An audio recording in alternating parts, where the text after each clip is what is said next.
Black Israelites expose 5 major black inventions white America stole. 1. The traffic light wasn't invented by a white man. Black Israelites reveal the true story of Garrett Morgan through the lens of prophecy and power. They say cities never sleep, but without Garrett Morgan, they may never have learned how to move. Every day, millions of Americans obey the quiet authority of red, yellow, and green. At every intersection, traffic lights orchestrate the dance of modern life. A rhythm so familiar, we no longer question its origin. But according to the Black Israelites, buried beneath this daily ritual is a stolen legacy.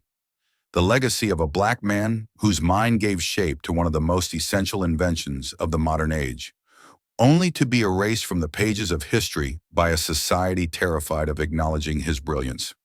Garrett Augustus Morgan, born in 1877 to formerly enslaved parents in Kentucky, did not merely invent a traffic signal.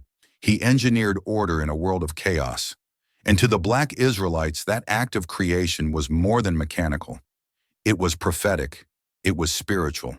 It was a manifestation of the Israelite spirit in exile, building structure for a nation that never built a place for them.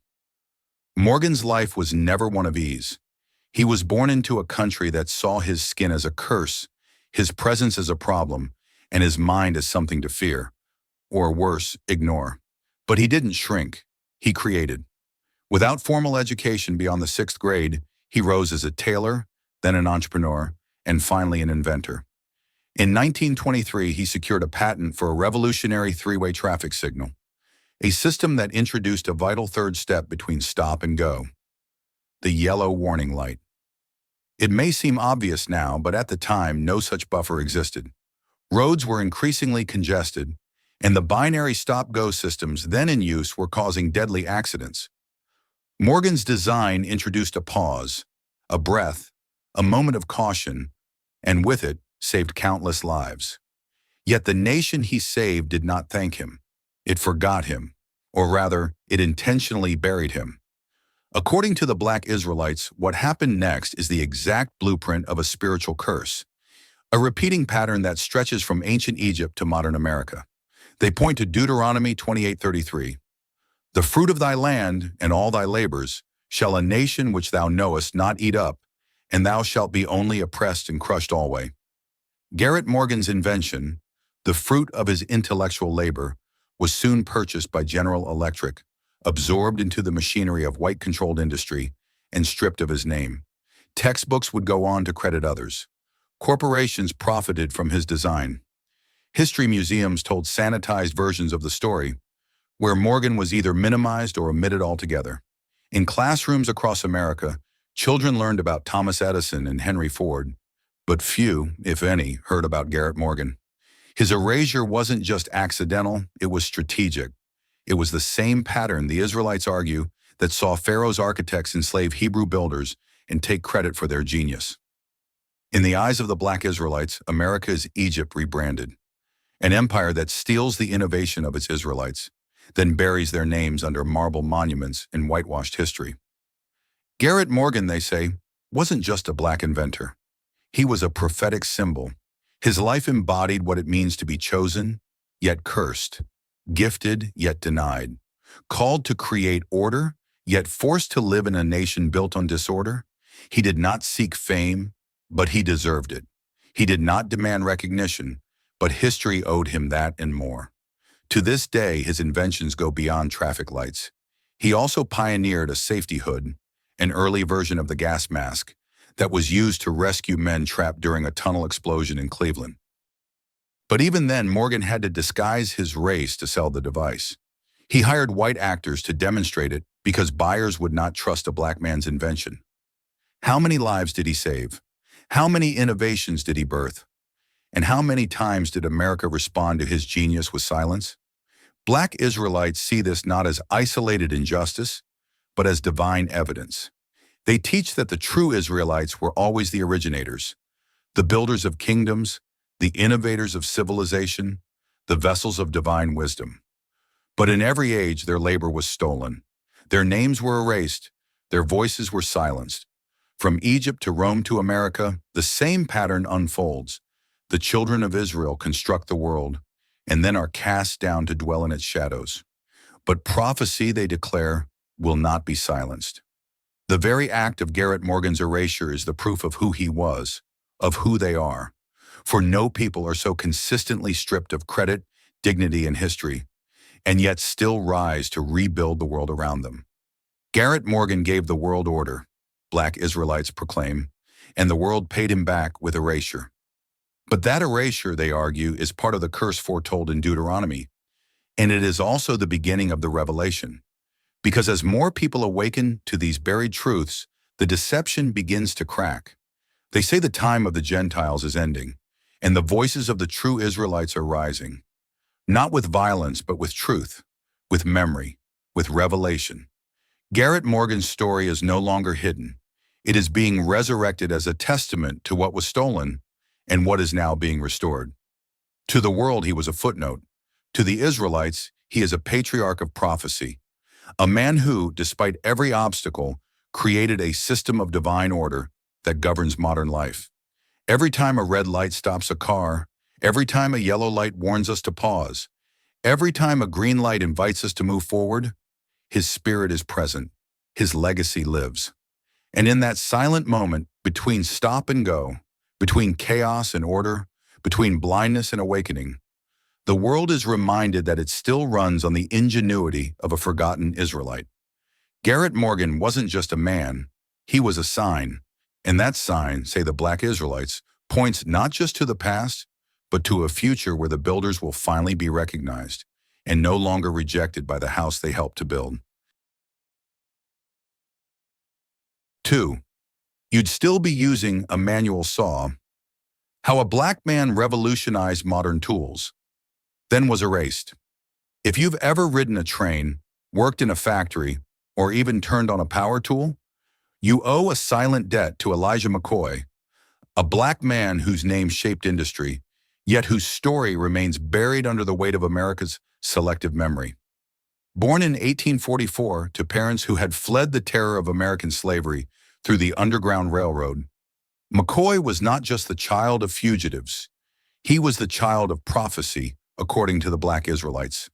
They say his mind carried the divine spark of invention, a gift inherited from ancestors who once built pyramids, temples, and tabernacles under the eye of Yah. McCoy's brilliance emerged early, and though racism tried to chain his body, it could not contain his genius. Sent to Scotland to study mechanical engineering, an extraordinary feat for a black man at the time, he returned to a country eager to exploit his labor, but never his mind. Denied a position as an engineer because of his race, he was forced to take a job as a railroad fireman and oiler, shoveling coal and maintaining engines. But it was there, in the grime and soot of rejection, that McCoy began to reshape the future. He saw the flaw in steam-powered machinery.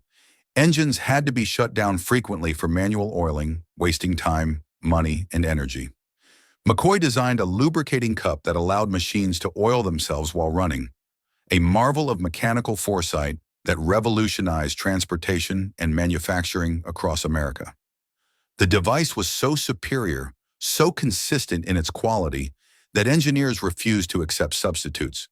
When competitors began flooding the market with knockoffs, customers demanded the real McCoy. That phrase, now embedded in American culture as the standard of authenticity, came from a black man whose name was written into the lexicon of excellence, but erased from the chapters of history. To the Black Israelites, this erasure is not just an injustice, it is a spiritual offense. Elijah McCoy, they argue, is a living fulfillment of Psalm 118:22. The stone which the builders refused is become the headstone of the corner. He was the cornerstone of American innovation, shaping the mechanical backbone of the nation, yet denied a place within the house he helped construct. Corporations took his designs. Engineers used his inventions. America's rise in industrial power was greased by the work of Elijah McCoy, yet he was denied a seat at the table. Hollywood never told his story. Museums display Edison and Bell, but McCoy remains a footnote. Textbooks might mention his name in passing, if at all. To the world, he became trivia. To the Israelites, he is a prophet of industry, a man whose tools carry divine echoes of the tabernacle's craftsman, whose work reflects a lineage of builders blessed and burdened by prophecy. The irony, they say, is divine, because in McCoy's life, the curse of Deuteronomy 28:30 is painfully clear. Thou shalt build an house, and thou shalt not dwell therein. Elijah McCoy built the infrastructure of modern America, railroads, factories, engines, yet never dwelled in the prosperity he created.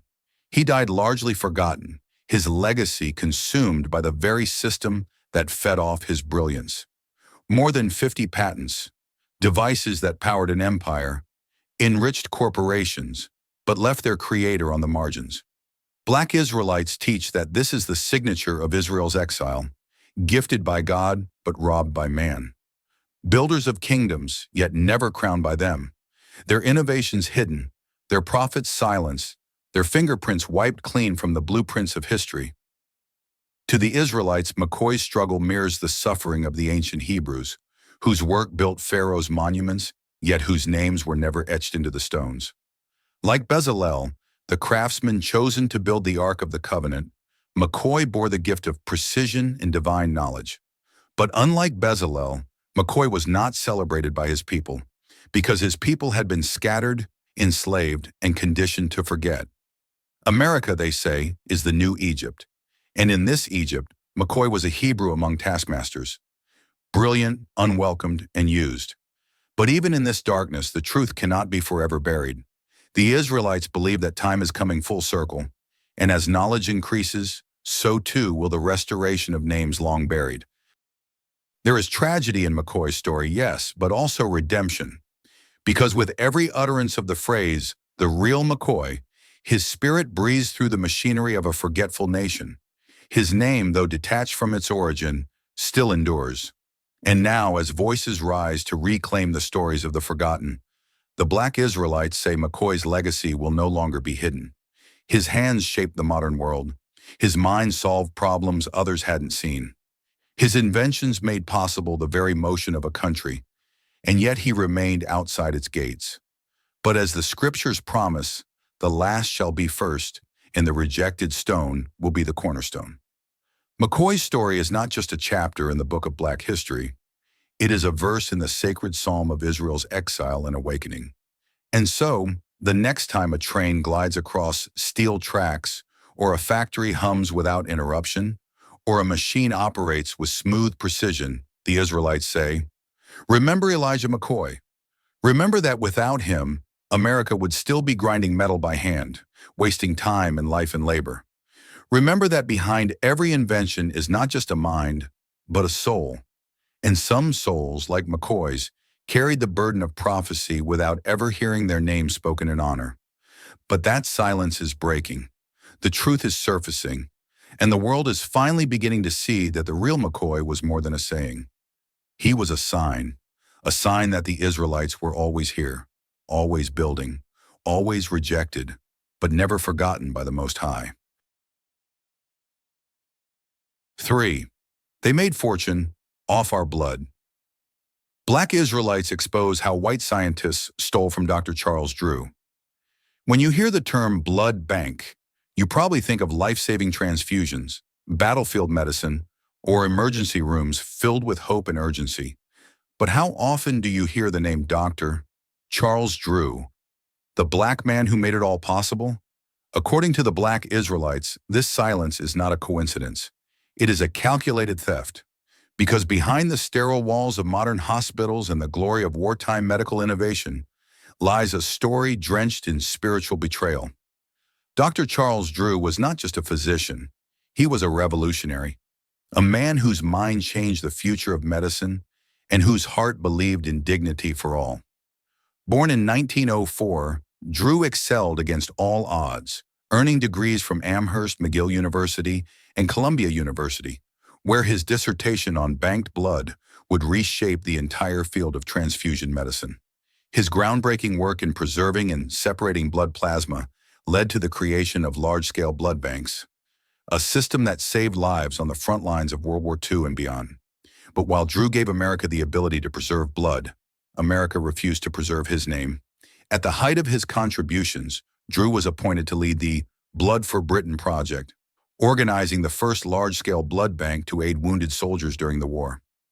His methods revolutionized emergency care, allowing plasma to be stored, transported, and used long after collection, a feat previously thought impossible. His success should have etched his name alongside the greatest heroes of the century. Instead, when he challenged the racial segregation of blood supplies, a policy that deemed white and black blood incompatible, he was pushed aside. When he fought for black doctors to be given equal access and leadership, he was dismissed.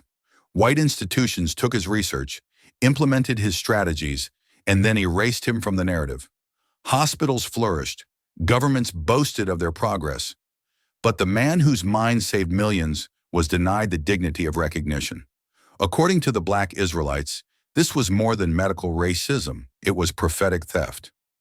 Dr. Drew's life is a mirror of ancient Israel's plight, they say. He brought life to those who killed him, healing to the system that bled him dry.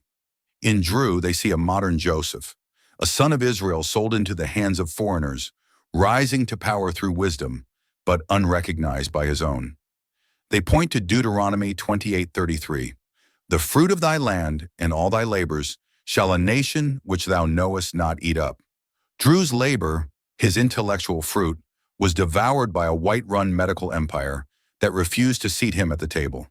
He was, in their eyes, the embodiment of the curse that says Israel would build nations and be cast out of them. Drew saved the lives of white soldiers while being denied the right to fully live as an equal in the nation he served. His genius became their property. His blood became their currency. And then came the bitter irony, a death steeped in symbolism that still echoes like prophecy. In 1950, while traveling through the segregated South, Dr. Drew's car crashed. According to persistent rumors, he was denied admission to a white hospital and bled to death. Some historians have tried to dispute the claim, arguing that the severity of his injuries was to blame, not racism. But the Black Israelites argue that the facts miss the truth, because whether denied literally or symbolically, Drew's death stands as an indictment. The man who saved thousands through the science of blood was met with a system that could not, or would not, save him. America took his plasma, the Israelites say, but refused him a place in its veins. And this is the truth beneath the history books. Drew did not just die, he was sacrificed on the altar of American hypocrisy. His life poured out like blood drained into the soil of injustice. The Israelites see Drew not just as a man, but as a martyr, not for medicine, but for prophecy. His life, they argue, fulfills Deuteronomy 28:66. And thy life shall hang in doubt before thee, and thou shalt fear day and night, and shalt have none assurance of thy life. For them, this verse is not poetic imagery. It is a clinical description of the Black experience in America, especially for those who dare to rise, to speak, to heal. Drew's death is emblematic of a system that consumes Black bodies, mines Black genius, and discards Black souls. He built the bridge between wartime triage and modern emergency care, but America built no bridge for him. He offered the solution to a global crisis, but the system responded with silence. His colleagues became legends. He became a footnote, and yet his blood, his work with blood, cries out from the ground. To the Black Israelites, this is not the end of Drew's story. It is the beginning of a reckoning. They teach that Drew's legacy must be resurrected, not just in name, but in spirit. His life must be recognized as part of a divine narrative, the awakening of a people whose stories were buried under the stones of empire. Like so many Israelites before him, Drew created in exile. He healed while wounded. He built while broken. He stood against a machine that labeled his contributions acceptable, but labeled his body undesirable. But prophecy cannot be silenced, not forever. The Black Israelites believe that what was stolen will be returned, that the builders rejected by the nations will be honored by the Most High. And in that future, Drew will not be forgotten. His name will no longer be whispered only in academic corners or tucked away in forgotten archives. It will be shouted from rooftops, etched into the memory of a people who refused to let prophecy be erased again. Dr. Charles Drew gave the world the tools to preserve life, but America could not preserve his legacy. That contradiction, say the Israelites, is the very proof of the curse. He saved strangers but was abandoned by the nation he served. He offered healing and was met with betrayal. He was the physician who bled for a country that never planned to heal him. And in this, the Israelites declare, the story of Drew is the story of Israel in exile, a people whose hands feed the world, whose minds advance civilization, whose blood fuels the empire, and yet are cast out, denied, and erased. But the day of reckoning is coming, they warn. The Most High sees, and when judgment comes, the blood of the forgotten will cry out and be heard. 4. You stole the blueprint, now you sell the lie. Black Israelites say America's greatest innovations came from oppressed Israelites. When Americans marvel at the wonders of modern life, the light that floods their homes at the flick of a switch, the voice that travels from coast to coast through a telephone line, the cold preservation of food in a refrigerator, the organized delivery of mail to a waiting box, few ever stop to ask, who built this? Not whose name is on the plaque, not whose face made it into the textbook, but who actually built this? According to the Black Israelites, the answer is both devastating and divine.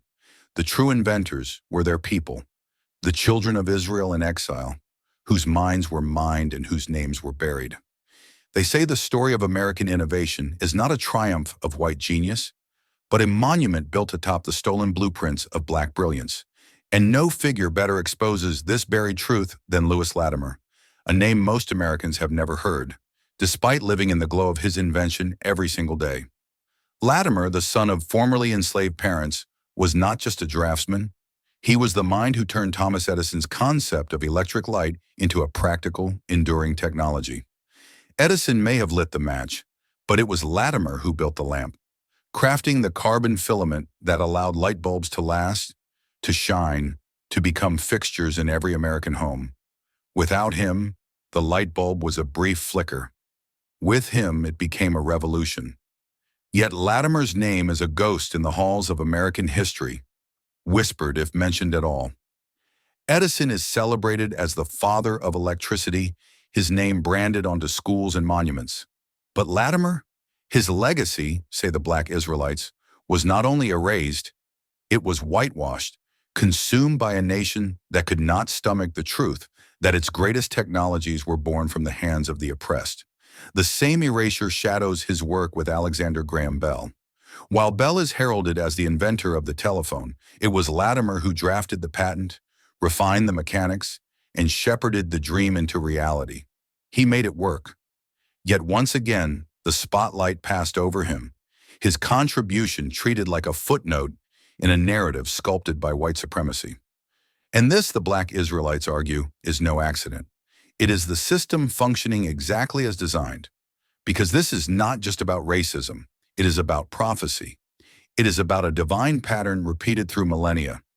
The Hebrews build the kingdom casts them into the shadows, and the glory is stolen while the builders are left in chains. The list of stolen brilliance runs deep. Refrigeration systems, improved by Frederick McKinley Jones. The gas mask, perfected by Garrett Morgan. The folding chair, Nathaniel Alexander. The lawnmower, John Albert Burr. The clothes dryer, George T. Sampson. The mailbox, Philip Downing. Time and time again, Black inventors laid the groundwork for American comfort, safety, and convenience. Yet their contributions were consumed, commodified, and credited to others. The irony is unbearable. A nation built on the backs of black slaves now runs on the minds of their descendants, and still refuses to acknowledge their genius. White America, say the Israelites, did not just steal inventions, it stole the prophetic birthright of the people who created them. The innovations are not simply mechanical, they are spiritual artifacts, testimonies of a people under divine covenant, even in exile, even in oppression. And just as Pharaoh used Hebrew labor to build the treasure cities of Egypt, only to turn and enslave the builders, America, too, built its empire on the stolen works of a people it labeled inferior. But why this relentless erasure? Why this carefully orchestrated amnesia? The Black Israelites say the answer is rooted in Scripture. The identity of the true Israelites had to be hidden until the appointed time. According to Deuteronomy 28, Israel would be cursed for disobedience, scattered, oppressed, enslaved, and unknown even to themselves. But in the last days there would be an awakening, a rising, and in that rising the veil would be lifted. The forgotten would remember. The builders would take back their names. The light would shine not just in homes, but from the eyes of a people long denied their reflection in history. That awakening, they declare, is now.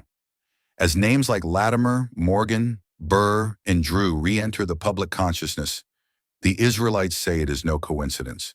It is the Most High stirring remembrance. It is prophecy unfolding. White America didn't just steal inventions, they proclaim. It stole prophecy, it stole identity, and it sold a lie that greatness wears a pale face. But the blueprint doesn't lie.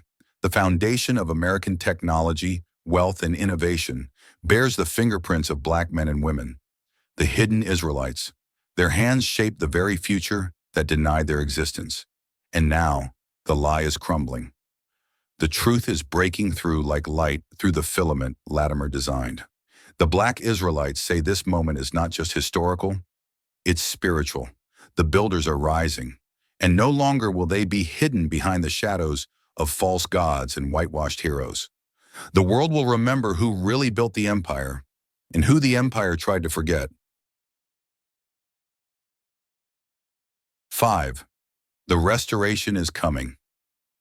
Black Israelites say prophecy demands reparations of credit, wealth, and truth. This story is bigger than inventions, bigger than patents, bigger than forgotten names. This is a story of divine justice, of stolen inheritance, of prophecy. Deuteronomy 28 lays out a covenant: blessings for obedience, curses for rebellion. Black Israelites believe that their ancestors, the true Hebrews, broke that covenant. And the result? Centuries of slavery, colonization, exile, and erasure. But the curses were never the end. They were the warning. And now they say, the time of awakening is here. Every stolen invention is a sign. Every buried name is a spark. Every revelation, from Garrett Morgan's traffic light to Lewis Latimer's light bulb, is part of a divine reversal. You cannot bury the chosen forever, they declare. You can erase them from textbooks. You can paint over their faces. You can profit off their brilliance while denying their blood. But Yah sees, and Yah restores. They point to Revelation 3:9. Behold, I will make them of the synagogue of Satan, which say they are Jews and are not. Behold, I will make them to come and worship before thy feet, and to know that I have loved thee. This is not a metaphor, they say. This is a future event, because America's inventions are soaked in blood. Its progress is written in Hebrew hands, its genius is stolen prophecy, and the Most High is keeping receipts.